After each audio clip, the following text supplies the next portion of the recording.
Nke a bụ Ịmatụ4 TV. Igbo ekene m unu. Igbo mma mmanụ. Igbo ekene m unu. Igbo mma mmanụ. Biko na ịga n'ihu n'isiokwu anyị n'ụbọchị taa. Kedu ihe anyị chọrọ ikwu maka ya n'ụbọchị taa? Ihe anyị chọrọ ikwu isiokwu nke anyị kpọrọ unu atakwala Oyedepo ụta. Thou shall not blame Oyedepo. Biko aha m bụ Ogu Emmanuel nke Ịmatụ4 TV. Ọ bụrụ na ị bụ onye ọhụrụ na chanel a, biko anyị na-anabata gị ebe o buru ibu. Ndị ochie anyị na-ekelekwa unu.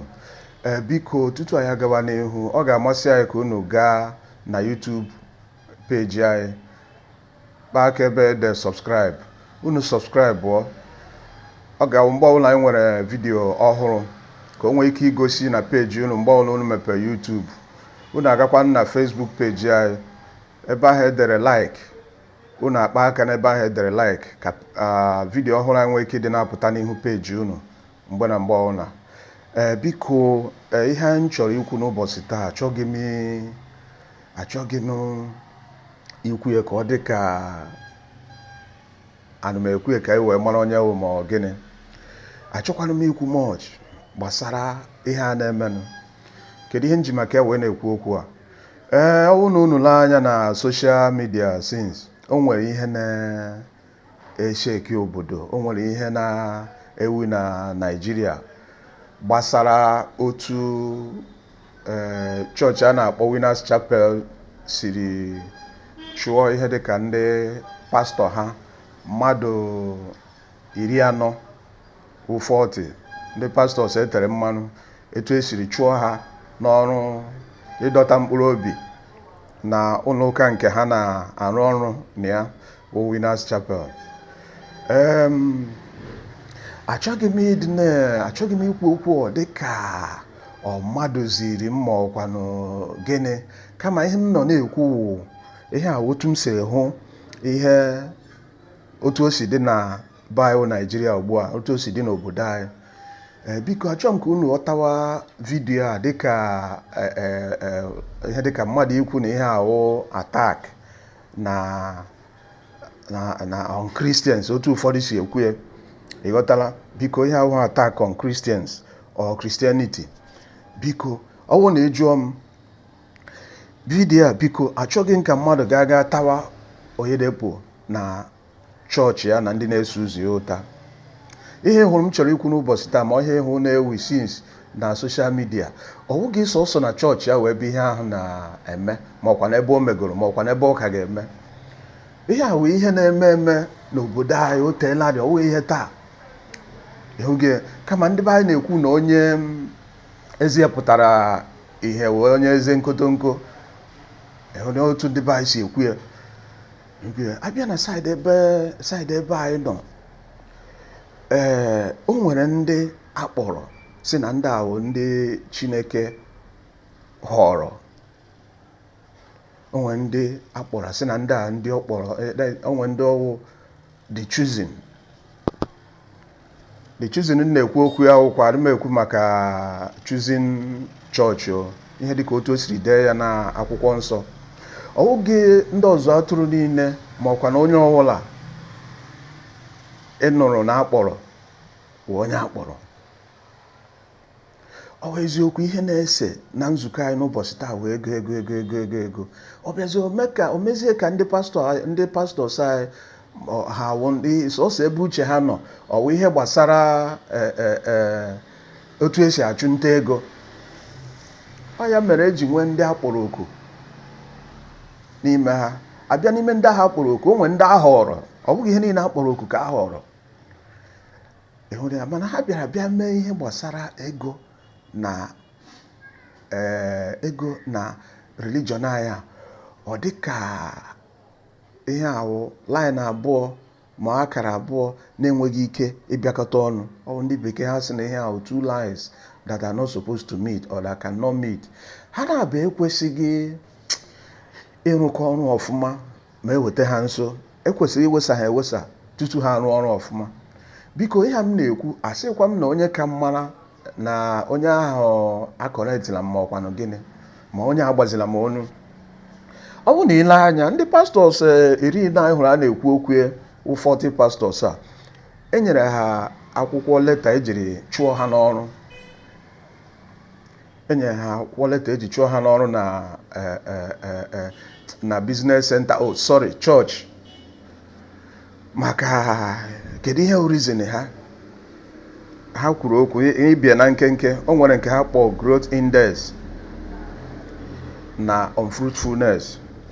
Ụzọ ihe na-abụọ a bekee kpọrọ growth index and unfruitfulness. Ihe ahụ ka m kpọọ ya mmadụ agbaghị mbọ ka nchịkọnata ya otu a.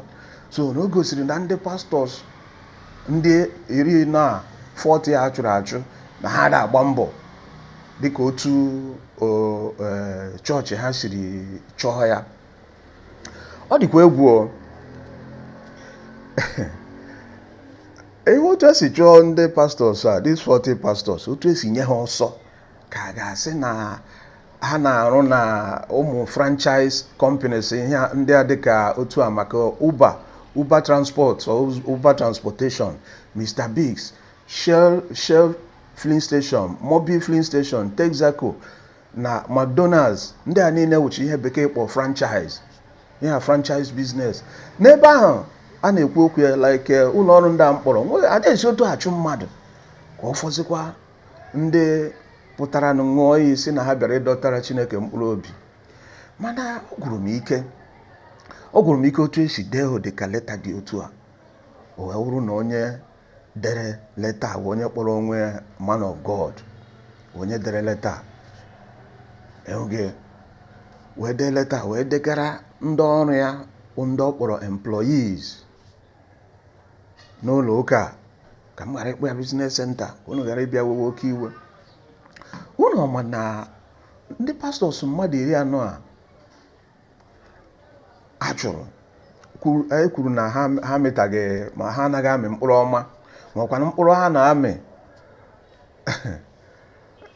ọwụgo dịka mkpụrụ a ka ha chọrọ na ozu ga-ezu.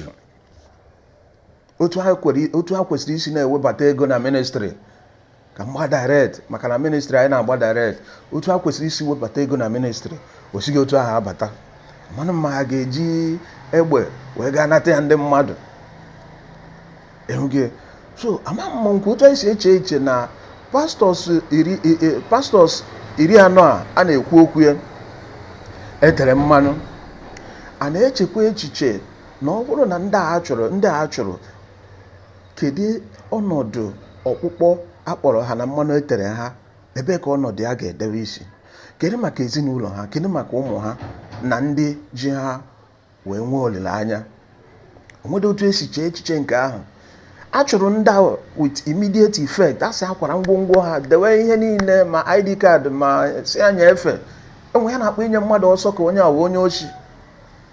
O nwere ka esi kọọ akụkọ ama mma ọ eziokwu ma ọ asị na ofu n'ime pastọs ndị ahụ na ọ ga-aga kọwa onwe ya na hanga adịzụ na ọ commit suicide. Ọ wụrụ asị wuru eziokwu ịmatu ifo amaghị enwe m idea, mana ọ dị ka akụkọ siri kọọ. Unu kwesịrị ịghọta otu akụkọ si aga these days. Ile anya ụfọdụ ndị pastọs a hụrụ a chụrụ achụ na o nwere ebe ha nọbụ. O nwegasịrị ihe dị aṅaa ha na-eme tutu agụgba ha ma ọkwanụ ejide ha otu esi jide Saul on his way to Damascus. Eme ha arrest, ha bịa rụghara Chineke ọrụ. Ịma n'ime pastọs mmadụ na ụfọdụ n'ime ha ga-alaghachi azụ n'ihe a ha ma na-eme oge mbụ. Those things they know how to do best before. Ha ga-alaghachi azụ ya bido mewe ya. Ụfọdụ nwunye ha laa anya onwezi ihe na-abata n'anya na iko ego, onwe ihe na-abata n'anya na kichin, onwe ihe na-abata. Ụfọdụ n'ime ha nwere ike ibido na ga kpawa ebe usi efu. Ha nwere ike ibido kpawa ebe usi efu. Ọ dịkwanụ mma oge ụfọdụ ka ụdị ihe dị etu a mee, maka ị na-agwa ụfọdụ mmadụ ha ga-ekwe. Ihe ahụ ihe na-eme na otela ihe a bido mewe na business center, churches ndị a hụrụ a na-ekwu okwu ya na ministries. Ọ bụ taa ka o mewe. onwekwana onye nwere ọnụ iji si mba gịnị mere ihe dị otu a ji mere ihe a na-eme na ọ dịghị mma. Biko ọwụ na anyị ka brethren ọwụ na anyị ka brethren na-eso okwu Chineke n'ime akwụkwọ nsọ, ihe a oge ebe a na-ekwu okwu a makwa n'ihe gbasara ndị a chụrụ achụ ekwesịghị ịwụ ebe ị ga-akpọ sị na ihe ahụ biznes senta, ihe ahụ ebe a na-adọta mkpụrụ obi. Oge elee otu mmadụ nwere ike isi nọkọta pụta n'ụtụtụ, onye kpọrọ onwe general overseer pụta n'ụtụtụ, mmụọ na mmadụ chụọ 40 pastors, onwekwana ihe idewere ha, onwe ihe prepare ha, ngwa jide na envelope a onye nwanyị gbaa unu ume, unu ga-achọwa akara aka unu ebe ọzọ. Onweghị no preparation, nothing. Onweghị ihe enyere ha ji tii n'akpa. Achụọ ha ihe dịka etu esi achụ nwa bọyị idewe na branch imepere ebe dị ebe ọzọ, iruo hụ na nwa bọyị ahụ ada agba mbọ na ọ dị enweghị ihe ego ọ na-erepụta na branch ahụ, ma ọkwanụ medi idewe n'ụlọ. Maka otu esi enye ha ọsọ wee nwere ike ụbọchị ị ga-akpọla ha, ị ga-eme ka ha mara ọ n'abalị otu a isi ngwa onye ọ na ha paakị ya ụla. Otu a ka esi bọndụlọ ndị a nye ha ezigbote ọsọ. Ihe eji nye ha ọsọ a maka amịtaghị mkpụrụ a na-ekwukwa n'okwu ihe a, o nwere ike iche ma ọhụ mkpụrụ a na-ekwu okwu ihe ahụ cash, agba direct ọ mkpụrụ cash ka a na-ekwu okwu ihe a. Ihe ha wetara na ministry emeki sense, ihe a na-ewebata emeki sense. Oge meeting up with the standard required na that branch of business, church. Ihe wetara emeki onwe wait. Ile anya reason ma ọkwa n'ihe kpatara gọọmenti ji ada na ndị a ụtụ tax ọ maka na gọọmenti kwenyere na chọọchị awụghị a profit making organization, ọwụgo otu kwesịrị ịdị na-agba mbọ akpata ka ha tii n'akpa ha. Gọọmenti ghọtara ya na chọọchị kwesịrị ọhụrụ na ha gbata mbọ, ihe ọ na ha gbatara mbọ na chọọchị ha ga-eji na-enyere ndị otu ha aka, werekwu ya na-edozi obodo ma ọnụ mara ebe ha nọ ka ihe dị iche dị. Mana ụfọdụ ndị pastọs hụrụ a na-ekwu okwu ọ na-eme atụrụ enye ha dewe ka ha ledewe anya. Atụrụ agbakọtala ọbara gbawa mmiri maka ihe a na-amịsịsị n'atụrụ a everyday. Kwa ụbọchị ya na-ewepụsị n'atụrụ ahụ ndị a na-aga were ego niile ha nwere na-atụju ebe ahụ. Ihe a na-amịsịsị n'atụrụ a emekwa n'atụrụ a ka ọ ghara ikwu okwu. Emere atụrụ a ka ọ ghara ikwu okwu maka ọnwa ha nwa kwuo. O kwesịrị ịmanụ achọ ụmụ ihe Bible quotation ndị a, mago one or two Bible quotations were music kugbuo the ten, ma ọkwana sị gị mechie ọnụ.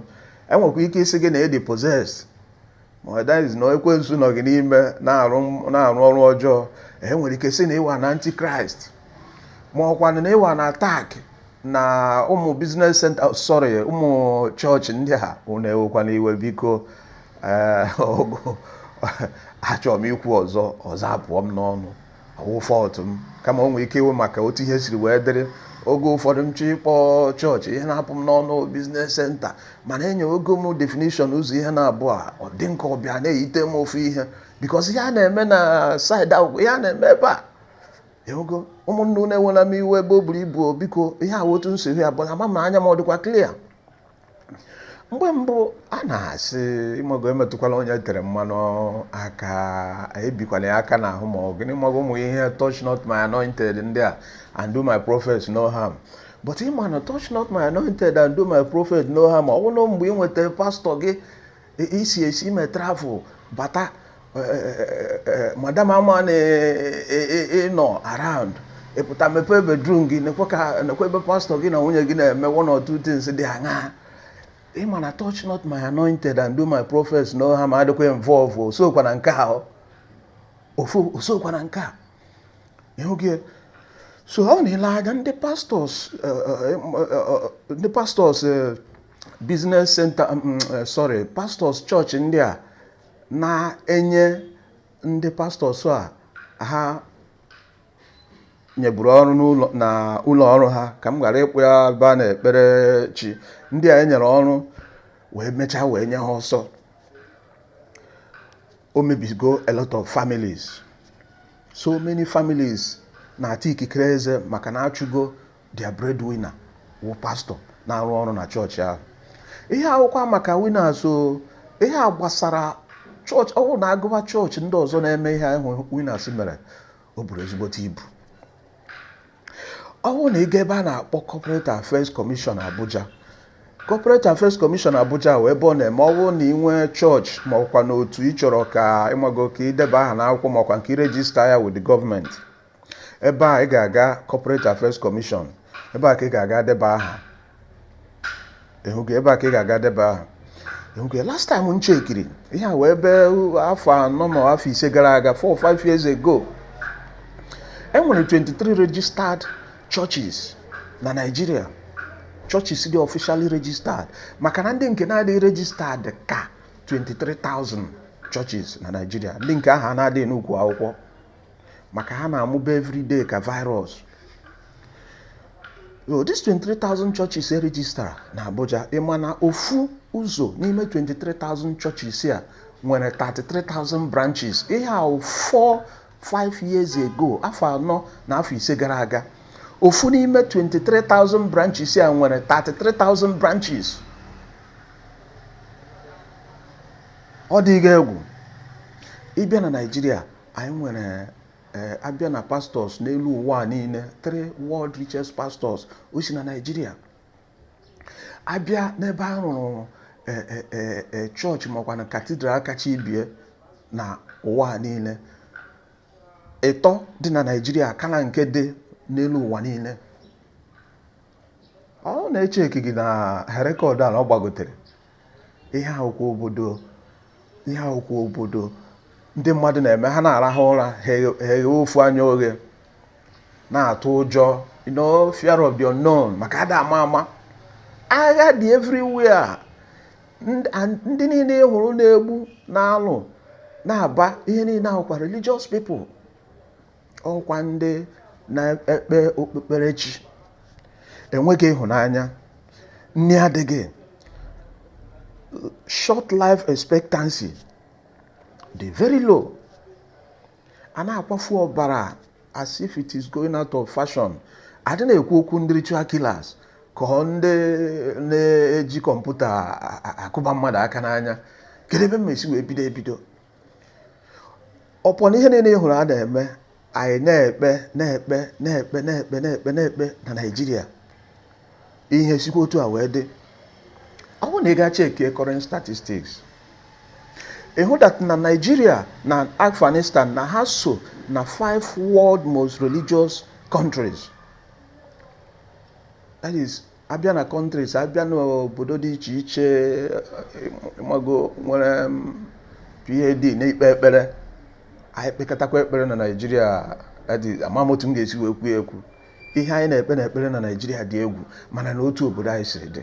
Ị nwere ike isi n'obodo mmadụ na-ada arahụ ụra, enweghị ịhụnanya, nne ya adịghị, ha na-akwafu ọbara anyhow, ritual killers, religious killers, ma gịnị. Kedu otu mmadụ nwere ike iji si n'obodo a obodo a gọziri agọzi? Nwekwa ike wụrụ obodo a gọziri agọzi, mana ndị nọ n'ime wụrụ ndị ṅụrụ iyi na tọnda gbagbukwa ha ga-ekwe ka obodo a ka ha rie ihe ngọzi dị n'ime ya. Ọ dị possible. Ọ na-agba. Ile anya, imagine country, obodo oge ma abịa, a na-enwe ihe dịka churches ma mosque ụzọ 10 na street ọbụla, n'ọnụ mara ọbụla. Onwekwe a na-echefu ịna tithe. Onwekwe ụdị offering na-ada ana na Nigeria n'ime business center, churches na-enwe ọnụ mma. Ọnụ a anyway ka ọ dịwagodu. Onwekwe ụdị ka tithe, onwekwe ụdị ka offerings na-ada ana na churches ndị a. Anacha ya, Okoye ewere ya tụba n'ime akpa ya wee eziokwu akwụkwọ nsọ wee gbaa ụmụ m tụkọtara ego a were okwu akwụkwọ nsọ wee gbaa ha ume arụrụ uju lawa chekikwana ọfụma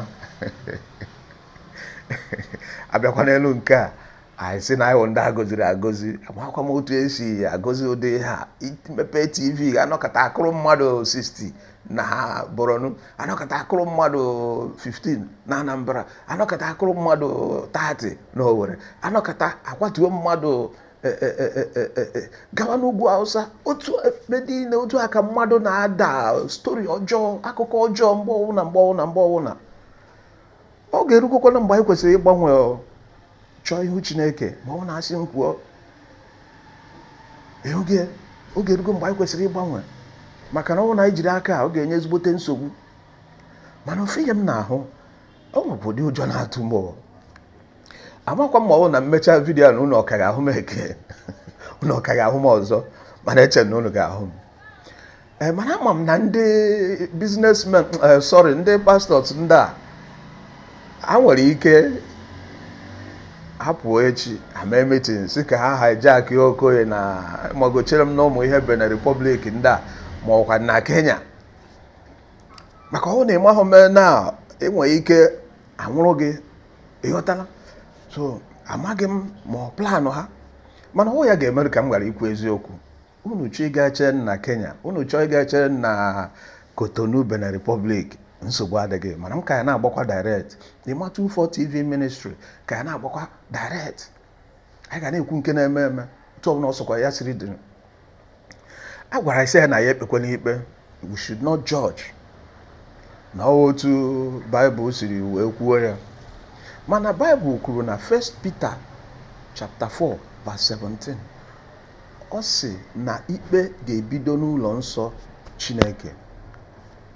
Judgment ga-ebido from the house of God. Tufu ịbịa na-ekele ma ụmụ ihe pastọ ndị a tufu ịmara ihe o general overseer oge pastọ si na ihe pastọ pụtawa atịwa dịka general overseer ma anya ya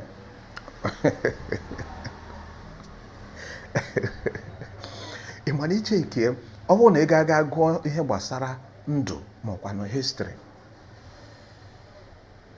ndị big general overseer ndị a, ndị first class general overseer ndị a na-efe private jet, ndị a na-akpọ the untouchables, ndị a this ụmụ business pastors ndị a na-enjoy the free education mgbe ndị bụ ụzọ butere anyị ụlọ akwụkwọ n'ala Nigeria. Ha nwawo ndị gara free schools, ha enjoy free schools. Mana lezie anya ugbu oru tọnụ ha ime ka skuulu ruo onye ọbụla aka. Skuulu ndị chọchis ha rụrụ bịa gala ọnụ, o kweghị amanye aka, ogbenye enweghị ike ịga ya.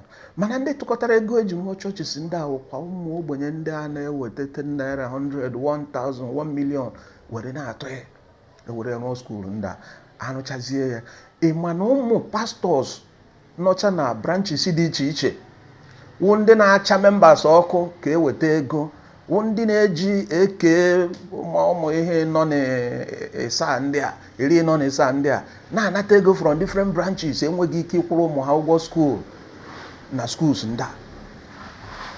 Ka ọ fọzie n'onwe chọọchị memba n'aka na-adịghị ebe ikwu okwu ideba aha nwa gị na skuul ebe ahụ.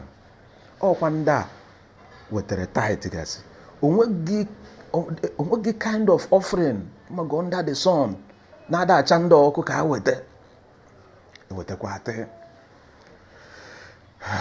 Nkwa ka ọ dị ma ọ na-asị m kwuo as na the love of money is the root of all evil.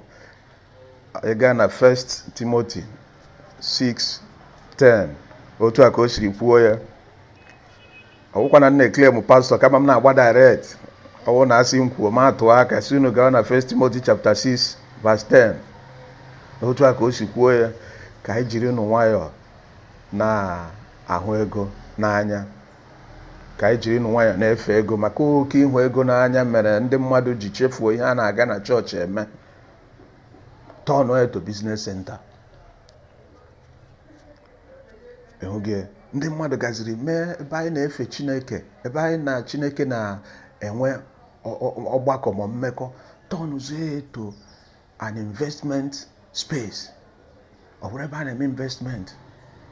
Ebe ọ na-atọ ọnụrụ ebe a na-efe Chineke to ebe a na-eme investment, kedu ihe mere na ihe ọjọọ ji ọ gaghị na-achị n'obodo anyị ahụ Naijiria? Ọ ya mere o ji achị. Anyị nwekwa ndị oke ekpere, a na-afa ya send terrible, send zuru kat, enweghị ụdị ihe na-ada anụfọ. Ịhụghị,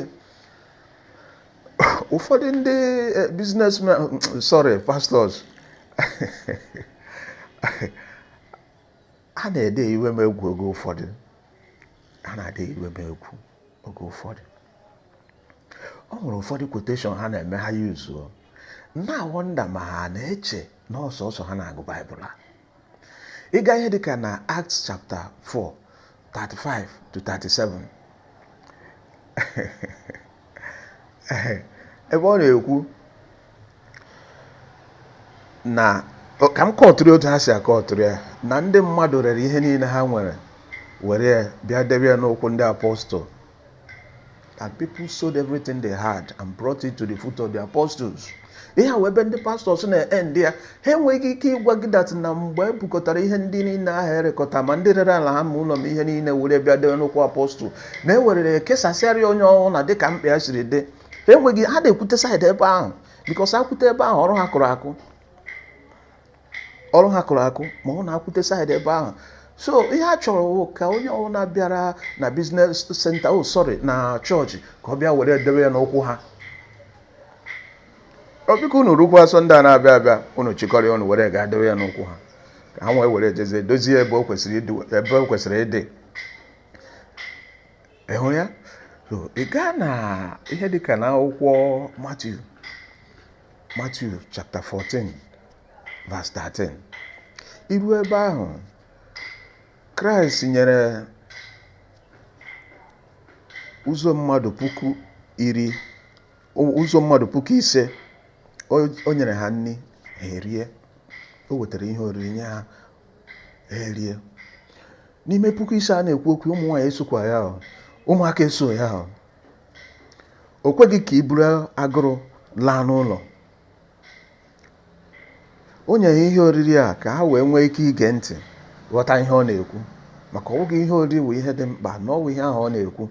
So o ji ihe oriri ya mee ka ndị mmadụ, ka uche ha gaa n'ihe ọ na-ekwu, ka ha nwee ike ịghọta ihe ọ na-ekwu. Ile anya ụfọdụ ndị businessmen, pastors, ọnụma mami m ga-eme ọnụ a, ụfọdụ ha ga-akpachapụ anya nara gị tithe na offering, n'aka ọgọ offering niile dị iche iche. Ọ na-emetụ dị mkpụrụ obi ha, o nweghị otu o si emetụ atọch their consciences. Mba, ọ gbasa ha. Onye bịa biznes abịa igwu egwuregwu na biznes, onwe egwuregwu a bịara igwu. Ịhụghị, ọ bụ na esi na anyị ka brethren, na anyị ka na-efe otu Chineke ahụ, kedu otu ị ga-esi ịchọrọ ịga register church, i were your personal name, i register church ka a personal business enterprise. Ebe edechara nke gị, ile anya ọzọ, aha ị ga-ahụ dị ahụrụ nke nwunye pastọ. Abịa na ndị eji mere onye isi board of trustees, ọ wụrụ cousin ma ọkwa na onye ka relate to the man of God. Unu cheke onwe ka ọ dị. Unu chee na ihe m na-ekwuwasị, gaa wetenu newspapers ochie, unu nwebe mere advert, register of churches, unu ga-ahụ ya. Cheke na aha the general overseer, kedu onye na-esie, kedu onye ọzọ na-esie, kedu onye nwe onye isi board of trustees chọọchị ahụ. Gaa cheke na chọnụ newspaper ochie, unu ele anya, unu ga-aghọta ihe m na-ekwu. Adị m ekwukwu ihe anọdị na awụ m monitoring spirit dere ndị business centers, ndị churches ndị a, biko ọ bụrụ na monitoring spirit ka ahụ ịhụghị. But ihe m na-ekwu ka anyị were na nwayọọ, maka oge ikpe na-abịa. mgbe a ga-eji kpee ikpe, judgment time. Enwekwa ihe a na-akpọ judgment time. Ama na imerime n'ime pastọs ndị a ha nwere efe maka ihe a na-akpọ judgment time, ma ha ga na-agwa gị ya n'ụlọ nzukọ. Adịkwa ama ọwụ na o nwere ka isi agba mbọ ka ị gara ịma 24 TV night vigil n'isi ya, ma ọkwanụ ka ime isi gasị ụmụ ekpere ndị a ọntụ ka igbuo karịa ya, ma ọkwanụ ka igbuo karịa ministri ya. Ayasịkwa ga try na ayasịna ga eme na, mana ọ bụ na ị na-eme ya, chekikwa aka gị ọfụma, ma aka gị ọ dịkwa ọcha. Aka gị ọ dịkwa ọcha. Ọ bụ na ị na-aplan ihe ị ga-eme ịma 24 TV ka ọ ghara ịga n'ihu, echeghị na ị na-egbu oge. Oluwe edegokwu ya ede, ihe nna gwa unu wee eziokwu. Onwe onye m mere vidiyo a ka m ji eme aka ya iche. Ịhụ gị. So ile anya ịwụ na ịwụ pastọ, iche that na ị na-agba mbọ, ị na-akpatara Chineke ego. Chineke awụgo ori ego. O nweghị ego ị nwere ike iweta nye ya, nwa na ego ada arụkọ. Ya na ego ada arụkọ. Ọ ga-enye gị amara, mee ka ịbawanye n'ihe ọbụla ị na-eme. Ọ sị gị ga-agbawara ya mbọ ego. Ọwụgo ogbenye. Chineke nke m maara, the God I know is not a poor God. Ọ ya nwa mere ihe niile. Ịhụ gị. We need your money. You got na Psalm 50 verse 10 and 12. God enidi gị, Chineke enidi gị ego gị. Biko were ego ndị ahụ ị na-enweta na business center, na chọọchị ndị ahụ ma na ministries ndị ahụ, were gbanwee ndụ ndị otu gị, were gbanwee ndụ members gị na other people nọ na your community. Ọ bụ na ime nke a, Oluwa obi ga-adị ya mma ebe ị nọ. Ịhụ gị. Ọ bụ na ile anya, ọ bụrụ na a business pastor kpọrọ pastor ibie kwesịrị ịdị na-arụ ọrụ na the vineyard of the Lord, an employee. Echekwa na pastor maka onwe ihe bụ n'obi wee hiwe ebe ahụ ọ na-arụ ọrụ ka e wee dọtara Chineke mkpụrụ obi. Ka e wee dọtara ya mkpụrụ obi. Ekwukwa ka e were pastọs ndị ahụ wee bịa hiwe lọnchin ka ọ na-ekote ego.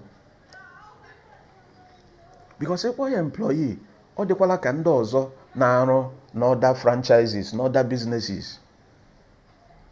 Ndị akwanụ kedu ihe ha ga-akpọ ndị na-arụ ha ọrụ? Their workers, gịnị ka ha ga-akpọ ya? Unu chekikwa ọfụma. Ọ bụ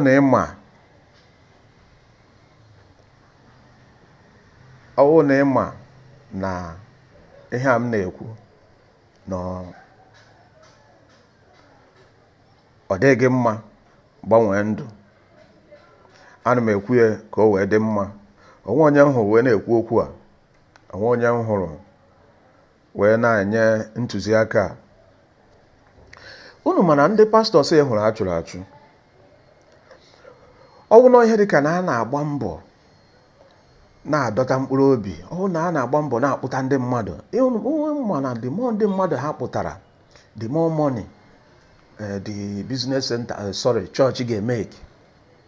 The more money ga-apụtakwa n'iji wee zụọ more private jet. Ego ha kpatara ọ ga-ezu iji wee mekwuo more estate investment, rụọ schools dị oke ọnụ nke ndị na-aga chọọchị ebe a na-enwere ike ịkpọga nwa ha. Ọ ego ndị pastors a gbatara na mbọ from their different branches ka eji emepe banking and finance organizations na ihe dị iche iche, printing press ma gịnị. Arụ na-eme. Biko ma jụọ na bekee, who is fooling who? Who is fooling who? Unu chekie. Mgbe na-adịghị anya, President Paul Kagame nke na-achị kọntrị a na-akpọ Rwanda, o nyere ọda si mechie 9,000 churches na Rwanda. 9,000 churches si mechie. Ha hapụ ihe chọọchị a ka ha manejwe ndị afọrọ afọ. Maka ụma na a na-asa ndị mmadụ isi.